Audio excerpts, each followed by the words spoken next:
Hey guys, Flabaliki here today and welcome to Mafia 3. So I was lucky enough to get an invite from 2K to come and play the game early here in Sydney. It was just a capture event.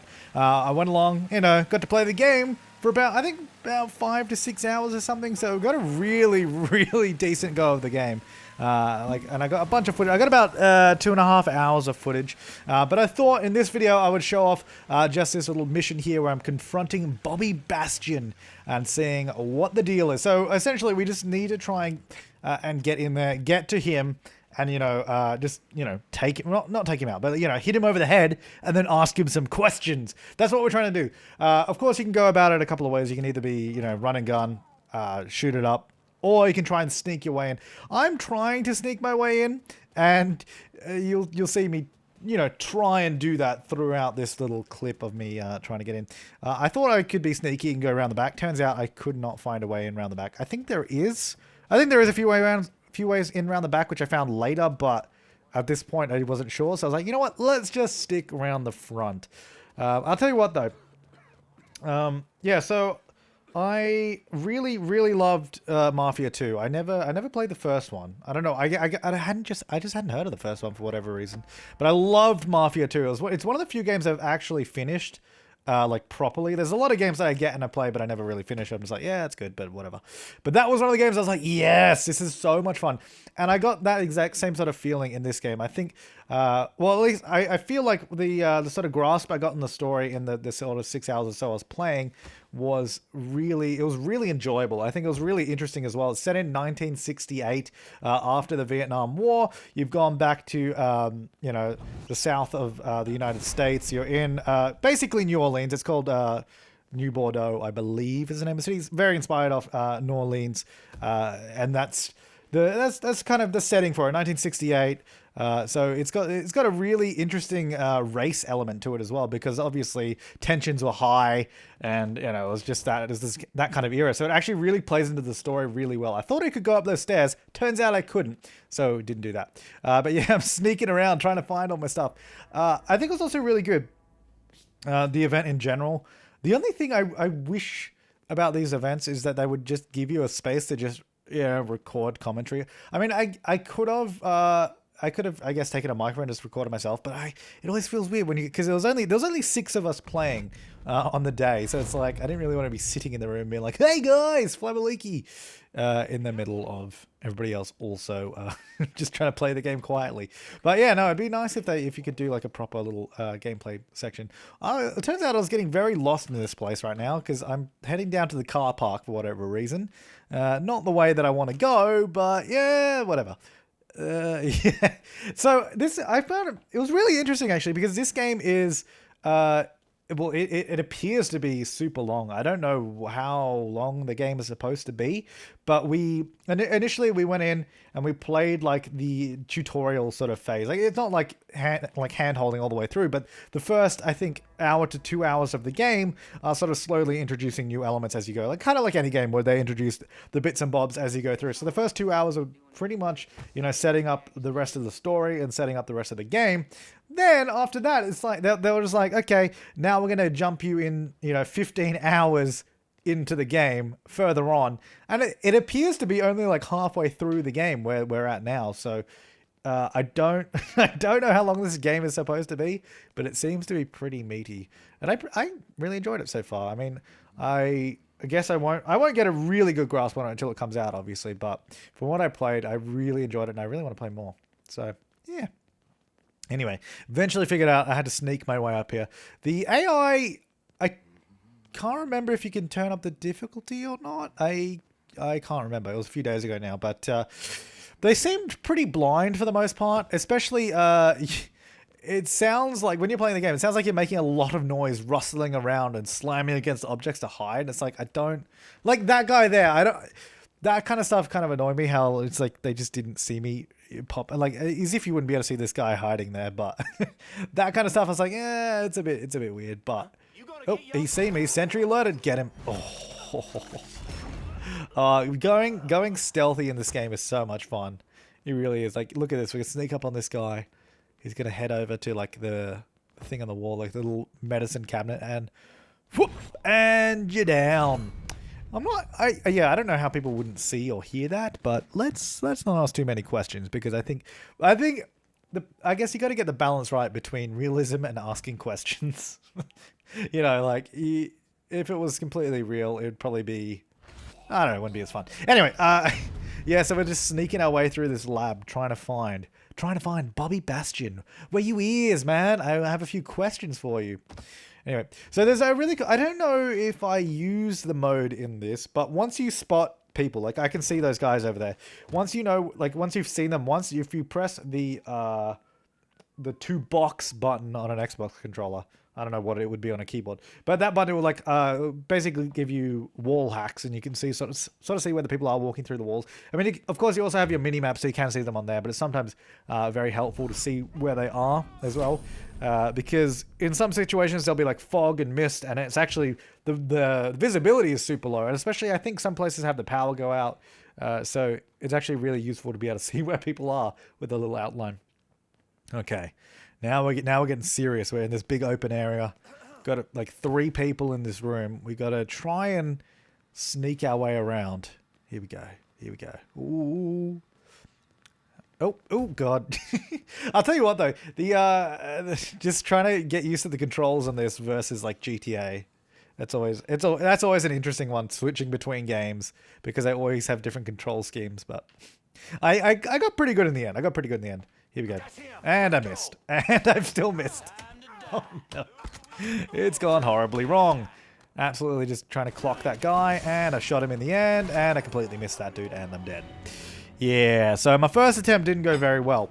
I did my best, but yeah, and also because this was, like I said, this was like 15 hours further on into the game, so the difficulty of the game does ramp up as you get further in, especially if you are 15 hours in and you haven't been playing for 15 hours, it does get, it gets up there. So, as you can see, I found a way in the back there through that window.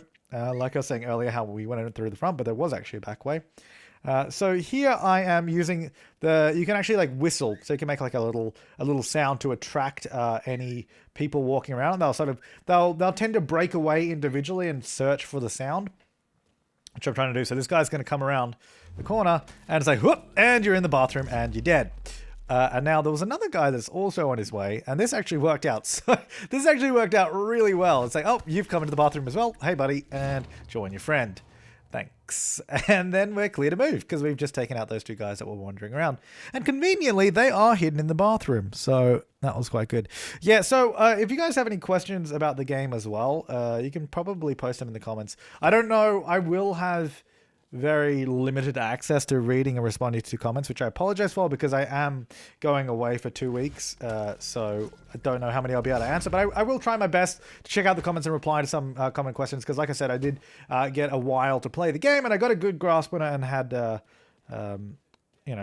good time with that, a good fun with it, and it was really cool. So if you do have any questions, let me know down below. I also have, like I said, I have a bunch of other footage, but I probably won't be able to get any more videos of this game out before the game comes out, because, like I said, I'm going away, and I don't know. Maybe I'll take the footage with me, or maybe I can edit another video on the road. I don't know. But I have a bunch of other footage, so I might do some other videos if I have time. Otherwise, I think the game is out October sometime, mid-October, early October, somewhere in October. So yeah, I'm definitely going to be playing this either on the channel or doing like live streams of it, because that was me trying to use right bumper to go against the wall. But that's all right. Anyway, so you can see this time round, I'm just like, okay, we can definitely pick up the pace, because there's not a lot of need for dawdling in this. Like, you can, if you just go full beast mode, you can sort of just clock them out real quick. And that hiding spot with that bush was not really working very well at all. So we have a few people in the room here, same as before. But this time, because we made it in a little bit quicker, they're in different positions. Because last time we spent a few good minutes just trying to get in here before really going for... Oh, hello. That guy has seen me. And he's gone. But we have a bunch of other people that will now be alerted. Because that was a really cool tackle. This is one of those games where you always try to go stealthy until everything goes horribly wrong. And then you just go guns blazing. I also found myself, I really loved the, I don't know what I'm doing here. I'm not doing very well, apparently. I also really loved the pistol because you can get really accurate with it if you want. That guy's trying to call someone. Well, I'm dead, so I didn't make it in this time. How about we try again? Yeah, it can be pretty damn accurate with the pistol, actually. I don't know. I don't know if it's just that I'm not used to using all the submachine guns or, you know, just machine guns in general. But I found them, they kind of, I don't know, I didn't really like it. I really like using the pistol. And also rifles as well. Like sniping people. Oh, that was so much fun. I do have some footage of that, I think. Not in this video, but I did record somewhere else just going around sniping people. And it's quite funny, actually, because what happens when you're out in public as well, if you commit a crime in public but police aren't around, sometimes just pedestrians, they'll be a witness and they'll start calling up the police, and the game will tell you that, hey, that person's trying to call the police. So then you want to try and take them out so you don't get the cops after you, right? But then that will usually trigger another pedestrian trying to call the police. So what ended up happening was I was just going around, I was just on a sniper spree trying to get people to stop calling the police. And it's just like, I mean, at the end of the day, if you're alive in the middle of, 50 dead people, I'm pretty sure the person that's still alive is the one that did it. Which is quite funny. Anyway, this time I'm really, really just gunning for it because I was like, okay, look, I try to play as cool as possible. Let me do my best this time. So you can actually do really cool, like, double up takedowns like that. So you get the first guy, then you quickly go to get the second guy, which I discovered was really, really useful because I didn't know you could do that at first. Because it seems like if you were going to take out the first guy, the second guy would, be able to get you. But because it happens so quickly, because when you do those sort of takedowns, it kind of goes slow motion a little bit. So when you're actually doing them really quickly, you take out the first guy, then the second guy, and I think it's really, really cool. So there's a few more sort of people wandering around that I was trying to take out before we got to Bobby Bastion. And I was waiting for him to walk down the hallway, but he's just standing in the middle of the hallway. He's not coming down. So I was like, oh, what are you doing, man? And I think, yeah, wait for that guy to walk around. No witnesses, but they're searching for me. I don't know. Am I going to get that guy? Oh, I just run for him. Oh, I was hoping he would go for another tackle or something. That'd be really cool. Oh, what is going on? It's really dark right now. I can't see. Huh. And then the other guy, he's actually walked up or down the stairs. I'm not sure which way he went, but yeah, he's not much of a problem. So let's head back in because currently there's no witnesses, but they are searching for me. You can see on the bottom right with like the minimap, it says they're searching. So they're looking, but they're not finding. So it's okay. that was quite funny when I ran into those little suits there. It's actually really, really good as well with driving in general. A lot of destructibility, so you can drive through a lot of things without, coming to a dead stop. Thankfully, you can drive through hedges in this game, as opposed to in GTA 5, where some hedges are invincible and then others aren't. I've never understood that in that game, where half the hedges you can drive through and half of them just you can't for some reason, and I don't know why, but I guess let's not worry about it. Anyway, oh, I love the tackle animation so much. It's so good. These guys are just getting absolutely wailed upon. Oh, and he's gone. And there is the last dude. That is good old, I believe... No, that's Bobby Bastion. Here he comes. There's good old Bobby Bastion. You either shoot them a little bit until they sort of stumble, or you can go up and sort of, attack them, melee them. But you can't kill them until you sort of do the interaction, because that's the person we're trying to talk to. So you can see here, you do like a little bit of a struggle, and just get him into position, and you're like, yo, tell me what you know. And you can either kill them now or recruit them to help you out in conquering the city. I really love the... because you're trying to fight over territories, You want to control the city. And it really sort of... It feels like a callback to like GTA San Andreas for me. Like, when you could do all the gang wars and you would start taking over the city and that would be your area. And it really feels like that to me. I thought that was really, really cool. So once you sort of get this place and you assign it to your people, I can't remember what it's called, I can't remember all the terms, but assign it to our mafia, our mob, I don't know, whatever it's called, I can't remember, I really can't remember. I'm giving it over to Cassandra, and then all of our, friendly guys will roll in. I think it goes into like a little cutscene or something, and we see them all rolling in.